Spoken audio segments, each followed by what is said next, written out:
Hi, welcome to YoYo Cine Talkies. Tollywood star డైరెక్టర్లలో నాగ్ అశ్విన్ ఒకరు. గతేడాది కల్కితో హిట్ కొట్టిన నాగ్ దీని సీక్వెల్ స్క్రిప్ట్ పనులతో పాటుగా కొంతమేరకు ప్రీ ప్రొడక్షన్ పూర్తి చేసినట్లుగా టాక్ ఉంది. అయితే షూటింగ్ ఎప్పటి నుంచి మొదలు పెడతారనే దాని మీద ఇంకా క్లారిటీ లేదు. నిర్మాత అశ్విన్ దత్ ఆ మధ్య జూన్ నుంచి ఉండొచ్చని హింట్ ఇచ్చారు. కానీ ప్రభాస్ ఉన్న బిజీ చూస్తుంటే అదంతా సులభం కాదనిపిస్తోంది. ఎందుకంటే ది రాజా సాబ్ ఫౌజీ పూర్తి చేసుకున్నాక కేవలం స్పిరిట్ మాత్రమే సెట్స్ మీద ఉండాలని సందీప్ రెడ్డి వంగ అడిగితే దానికి డార్లింగ్ ఎస్ చెప్పాడని వినికిడి. అంటే అప్పటిదాకా కల్కి 2 డౌటే.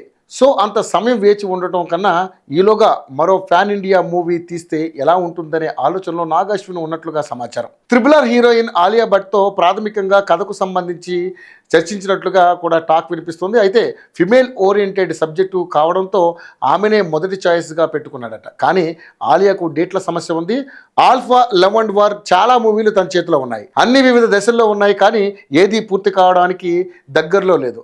అలాంటప్పుడు నాగ్ అశ్విన్ కోరినన్ని డేట్లు ఇవ్వాలంటే చాలా జాగ్రత్తగా ప్లాన్ చేసుకోవాలి. ఇదంతా తేలడానికి కొంత సమయం పడుతుంది. ప్రముఖ ఏవిఎం సంస్థకు నాగ్ అశ్విన్ ఒక కమిట్మెంట్ బాకీ ఉన్నాడట. అది ఆలియా భట్తోనే చేయొచ్చని తెలుస్తోంది. విశ్వంబర విఎఫ్ఎక్స్ పనులను సూపర్వైజ్ చేసే బాధ్యతను చిరంజీవి రిక్వెస్ట్ మీద నాగ్ అశ్విన్కే ఇచ్చినట్లుగా టాక్ ఉంది. కానీ అది ఎంతవరకు నిజమో తెలియాలి. ఇటీవల జరిగిన బ్రహ్మానందం ప్రీ రిలీజ్ ఈవెంట్కి నాగ్ అశ్విన్ రావడానికి కారణం అదే అంటున్నారు.